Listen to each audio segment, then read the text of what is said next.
Hi guys, today I would like to speak about an important topic regarding mental illness, depression, suicide, anxiety.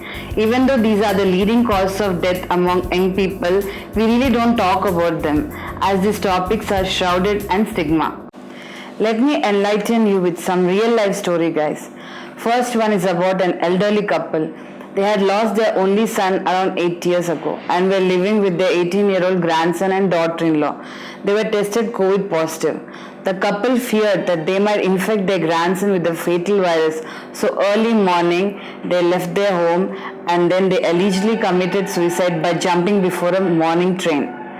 Second story is about an ER doctor on front line of coronavirus pandemic dies by suicide after not being able to cope up with the horror she saw during the COVID situation.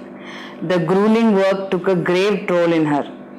For many healthcare workers, coronavirus experience has been more difficult and more emotional. Some of them worry that what they are seeing now will affect them for life. Healthcare workers were having sleepless nights, trying to save all the people they can. Because of exhaustion, isolation, anxiety, they are the risk factors to commit suicide. Third story is about a 16-year-old girl. She struggles from self-harm, depression, anxiety. She started cutting herself as a result for some of those emotional feelings that she was undergoing. That physical pain for her was a way to deal with that emotional pain that she was experiencing. She felt ostracized, she felt misunderstood, she felt different, she felt stigmatized. She always felt hopeless and wanted to die. So one fine day she committed suicide, unable to cope with her mental illness. Mental illness touches all of us at some point of time in our lives. The brain is an organ just like anything else. If you leave anxiety, depression without treatment, just like if you leave any physical disorders like cholesterol or diabetes, it doesn't just go away on its own. And just as people die as a result of untreated physical illness, people also die as a result of untreated mental illnesses. Let me put a question before you guys. How many negative slang terms can you think of that are associated with people of illnesses? Crazy, insane, weird, freak, violent, psycho, the list goes on. Now, how many negative slang terms can you think of that can be associated with people with cancer?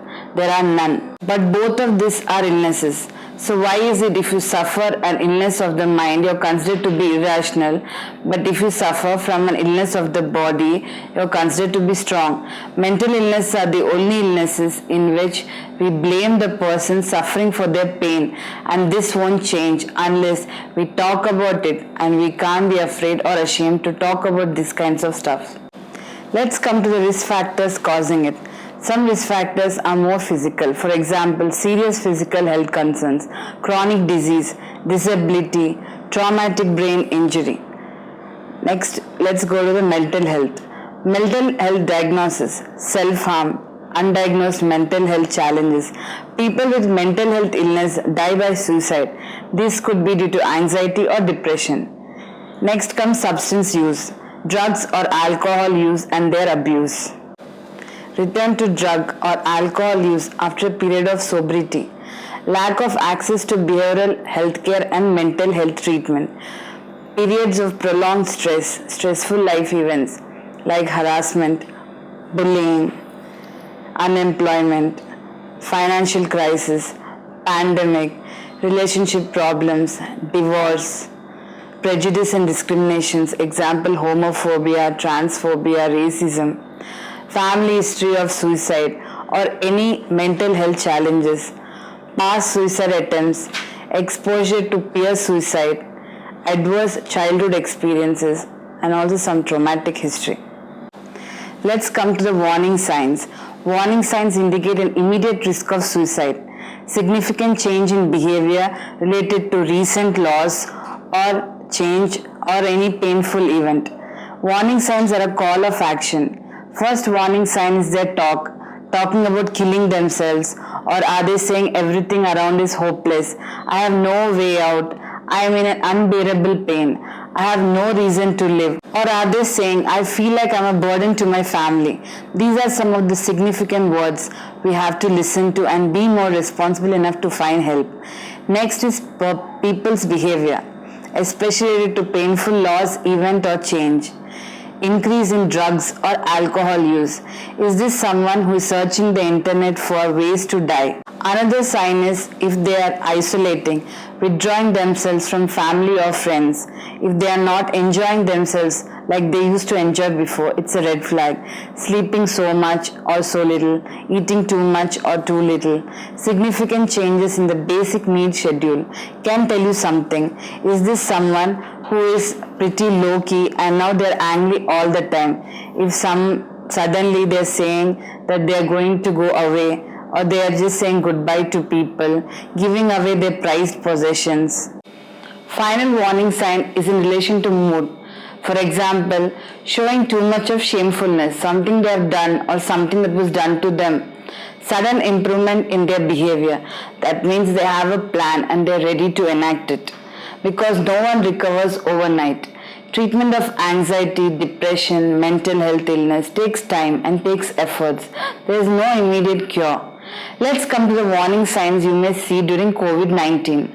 Not responding to emails, video calls, not answering texts, feeling tired, unmotivated, lack of concentration, irritable.